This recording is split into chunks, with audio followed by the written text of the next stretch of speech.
Welcome back to another episode of the Unfuck Your Health podcast. Today, we're going to talk about how to improve your relationship with food. But before we dive into what does your relationship with food look like, what does a good relationship versus a bad relationship with food look like, and then how to actually go about improving your relationship with food, why should we care about improving our relationship with food? What does it mean? Why is it important to our life and our fitness journey? And if you listen to the podcast before, you hear me talk about the inner work a lot, and your relationship with food is one piece of the inner work that is so important for you to actually be able to lose fat consistently and to have success on your fitness journey.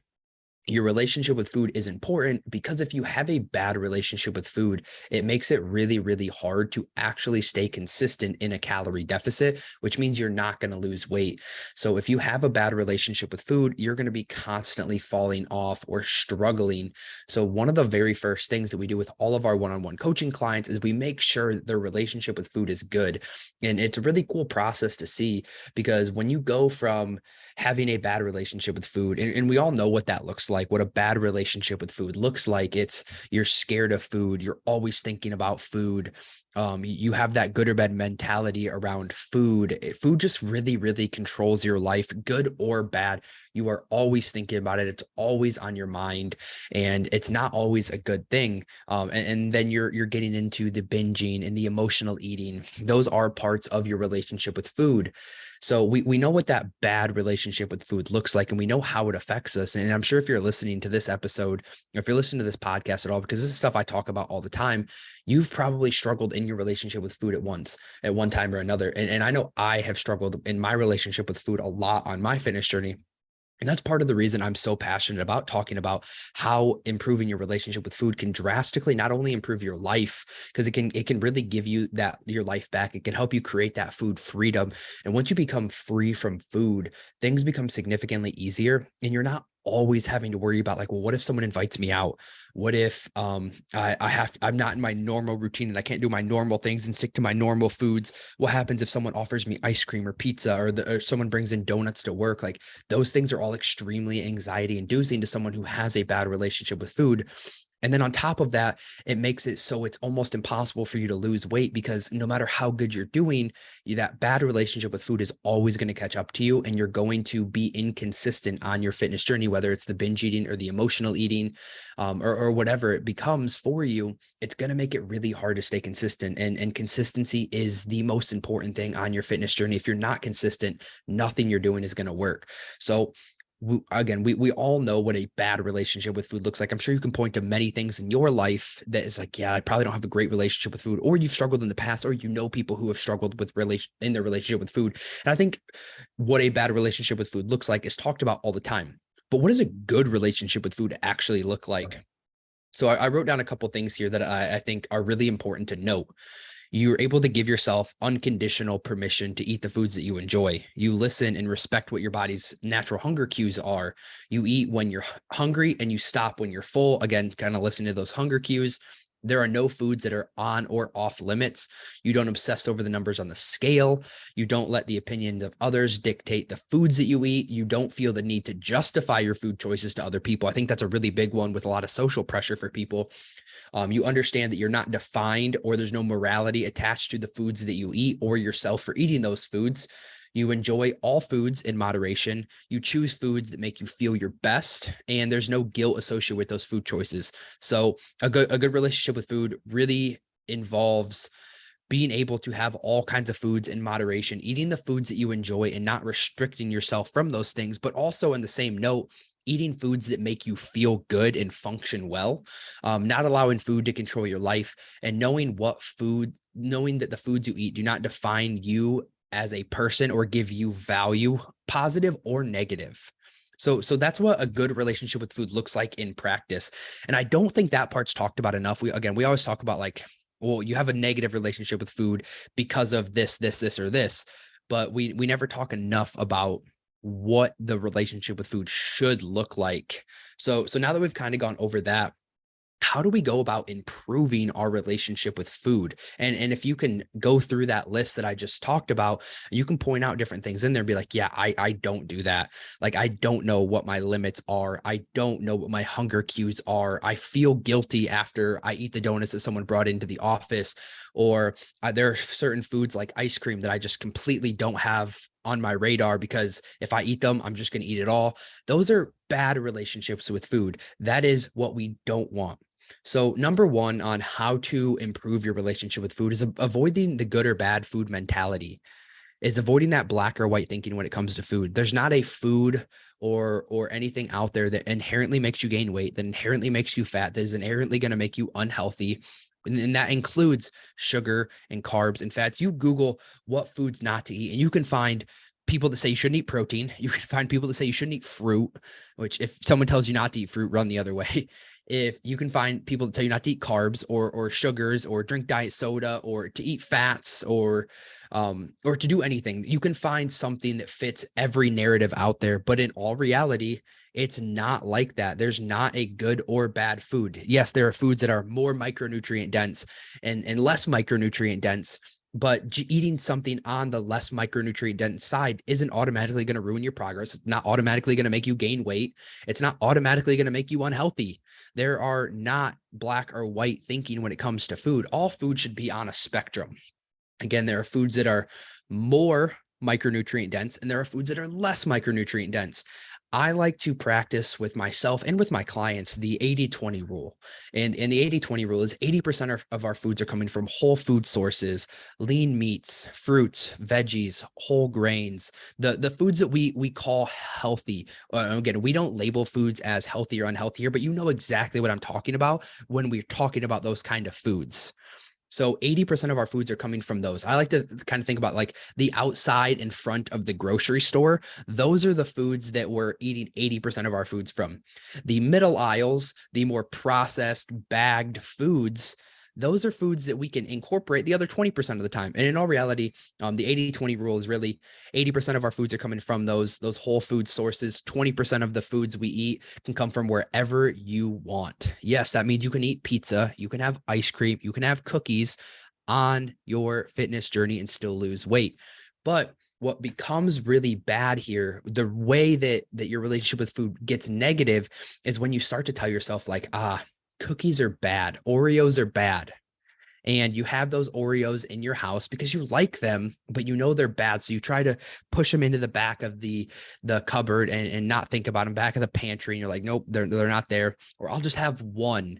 But because you have that good or bad relationship with, or good or bad mentality around food, that one cookie turns to 10, which turns to a whole sleeve, which turns to eating the entire thing. And then you feel really guilty. But it came down to like, you don't know how to handle yourself when you're presented with these foods, because you're just telling yourself that you can't have them. They're bad for you. So you just avoid them at all costs and you push off that craving for them. Because a lot of the foods that we are going to consider bad are probably the foods that you're craving, and that, you know, maybe those don't fall in the micronutrient dense category, and that's okay. But when it's pizza, for example, and someone brings pizza into the office and you're like, I can't have that, I'm dieting, that pizza's bad for you. Don't you know that? And then all day you're like, God, that pizza looks really good, but no, pizza's bad for me. Pizza's bad for me. And the next thing you know, on the way out, you're taking a leftover box of pizza and you're like, I'll just have one. And then you start eating it and you're like, oh my God, that's so good. I already fucked up. I had a piece of pizza. Pizza's bad. I messed up. I screwed up my whole day. Well, I might as well have another one. Well, since I already did this, I might as well just eat the whole box. And I know we've all been there. I know I've been there many, many times when I was first starting out on my fitness journey and trying, because I had a terrible relationship with food when I first started. And it was a lot of those, like, I didn't know how to handle myself in those situations when I was presented with the food that I considered bad. And it would lead to, well, I can't have this, and I'm already allowing myself to have it. I might as well go all in, because then I'm going to restrict it again as soon as I'm done with this, and I'm not going to have it. And it was just a really, really vicious cycle to find yourself in. So it's knowing that like there are no good or bad foods. And I think tracking calories can be super beneficial for helping you actually create food freedom in this, by allowing you to realize that hey, you can eat a donut and the scale probably isn't going to go up as long as you're within your calories. You can have these things and fit them in. And that's what I used to teach my clients about food freedom is tracking calories and allowing yourself to know, like, hey, if someone brings a donut into the office, I can eat that food. I can work the rest of my day around it. I enjoyed the food that I wanted to, and I can move on with it. So I think it really comes down to just knowing, and it takes practice, it takes time, it takes reminders, it takes having that accountability of like, I know I am not going to call these foods good or bad. And the language we use really does matter here. So when we have these foods, I think incorporating them in is a good thing. Eating pizza on your fitness journey is a good thing. Eating a cookie, eating a donut is a good thing. I'm pretty positive today is National Donut Day. And that means if I can find a donut, I'm 100% going to eat a donut today. And I'm in a calorie deficit right now. My goal is to lose weight. But if I can find one on National Donut Day, of course, I'm going to eat a donut because donuts are great. So it comes down to just knowing that there are no good or bad foods and constantly reminding yourself of that and not telling yourself that you can't have things, because the more you tell yourself you can't have things, the more you're going to want them. Unfortunately, we're human and that's just how it is. When you tell yourself that you can't do something, you want it even more. And then you just think about it constantly. And the more you can push it off, the more you're going to end up binging on it. Number 2 is ditch food rules. I think this is really important. And this is why a lot of fad diets don't work. We'll take intermittent fasting, for example, here. Food rules are, I can only eat during this given window, or I can't eat past 8 p.m. I can't have these things. There's just so many rules around food and what you can or can't have, when you should have them or not have them. And that just really promotes, again, a terrible relationship with food. So if we just ditch food rules altogether, we're setting ourselves up for success. Because again, I go back to what I do with my one-on-one coaching clients, and that's tracking calories. You can eat at 7 a.m., 7 p.m., 11:59 p.m., and the calories count the exact same all across the board. So when we don't have these food rules, or when we get rid of these food rules, it really allows a lot more flexibility and freedom into our life. But when we confine ourselves into these small little boxes, we want to rebel against them. And when you do rebel, because there's going to be a time where, if you're doing intermittent fasting, for example, that you're eating outside of that eating window, or that something falls, a birthday party, a graduation, a wedding that falls outside of that eating window, and you eat during that time, you're like, oh, well, I fucked up already, so I might as well go all in. Well, since I already went all in and I screwed up, I'll just start again on Monday. And it just really snowballs into falling off, being inconsistent, and leading to you not losing weight, and even trying really, really hard to lose weight, but gaining weight. You're like, well, what the hell am I doing wrong? And it all comes back to your relationship with food is not allowing you to lose weight. Number 3 is addition, not subtraction. This is one of my favorite things that I teach my clients is, let's focus on how we can add things into our life rather than take things away. Because again, there's no food that's going to be off limits. You can have the cookie, the pizza, the donut, whatever your favorite food is, the brownie. You can have those things, sure. But instead of focusing on like, where most diets, most programs are going to teach you, well, you shouldn't have this, you shouldn't have that. There's a set list of foods that you can have. Well, instead of doing that and taking all of these things that we enjoy out of our life, let's just focus on what can we add into our life that is going to improve our health, that is going to get us closer to our goal. Now, we didn't take a single thing away. So instead of saying, well, you can't have cookies, brownies, pizza, whatever, we're saying, let's add in more fruits and veggies. Let's add in more protein. Let's add in more water. Let's add in more walking. Like, let's add in habits that are going to lead us to becoming the person that we want to become, that are going to lead us to achieving this goal. But we're not taking anything away from you. We're not saying that you can't have something. We're not labeling those things as good or bad. It's addition rather than subtraction. Let's add things into our life, and you become so much less rebellious when you're like, well, I can have that, but I'm also adding these other things in. And if you're adding in more fruits and veggies, protein, water, steps, sleep, stress management, if you're adding all these healthy habits in, sure, you might have a little bit less room for that stuff, but you can still have it. You can still enjoy those things. You're just have less time. You're giving yourself less time to have 10 cookies. You can have that one cookie and then focus on what other things can I add into my life. And I think adding in things into your life is also adding in those foods you enjoy. I think that is extremely important and extremely underrated. So let's focus on addition rather than subtraction here. And then number 4 is give yourself permission. Give yourself permission to eat the fucking cookie. Give yourself permission to eat the fucking pizza. Give yourself permission to eat the fucking food. And I'll take it even a step further and say, if you are struggling in your relationship with food, you should have those things every single day. And I don't remember where I heard this from. I think it was a book. And one of the things that was said in this book was that if you're struggling in your relationship with food, have the thing that you want every single day. Let's, for example, say it's a Twinkie. Eat the Twinkie every single day. Even on the day that you wake up and you're like, I don't want it. Eat it every single day. Let's eat it every single day for a month. Well, you're going to get to a point where like, okay, I don't even want this food anymore. Like, I know I can have it. I don't want it anymore. And you start to break that like need to have these things, the need to have that Twinkie or that cookie or that brownie. And you can also see that, especially when you add in tracking with your calories, you can see that you can have these things and it's not ruining anything. You're not ruining your progress. You're not ruining fat loss. You're not gaining weight because you ate that cookie. You ate that cookie, you worked the rest of your day around it, and you still were able to enjoy it and hit your goals. And once you have that, once you give yourself that permission to enjoy your favorite foods, life becomes significantly easier. Fat loss becomes significantly easier. You find yourself falling off, rebelling less, being able to be more consistent long-term. When you have food freedom, and food freedom, I gave this definition to one of my clients earlier this week. Food freedom is the ability to say yes to the food if you want it, but also the ability to say no to that food if you don't want it. So you have you have the ability and you have the right to say, yeah, I do want that food. I do want that cookie. But you also have the ability to say, you know what, I really don't want that cookie right now. Like I don't have to have it because I'm presented with it in this moment and it's a food I enjoy, but like, hey, I don't want it. You get to make that decision for you. And one of the things that people always talk about with the relationship with food is social pressure. Is like, well, when I'm out and I'm with friends or like I'm at the office and someone brings in food, like I feel bad for not having that food. And then I have it and I feel like I fucked up my plan. So then I just scrap the whole day and I'll start over again on Monday. And it's not that. No one has any consequences or any decision around that food except for you. No one deals with your decision except for you.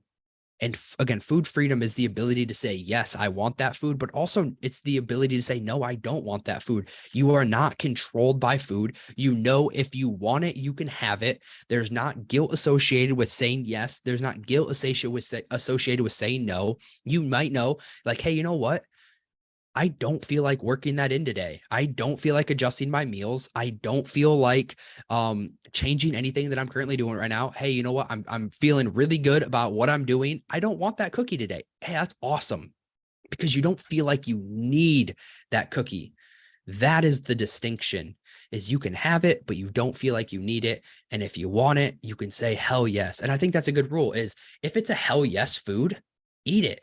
If you were at a birthday party and it's cake and you're like, I really don't like cake that much, then it's not a hell yes food for you and you don't have to eat it. And that's okay. And no one is affected otherwise. The only person that is affected by that decision is you. And if you're at the birthday party and you're like, I fucking love cake, then that's a hell yes food for you and you can eat it. And that's okay. And you know the next day you're going to wake up, and even if the scale's up a little bit, it's only transient. It's not fat gain. It's okay. It'll come right back down. When you have food freedom, your life becomes significantly better.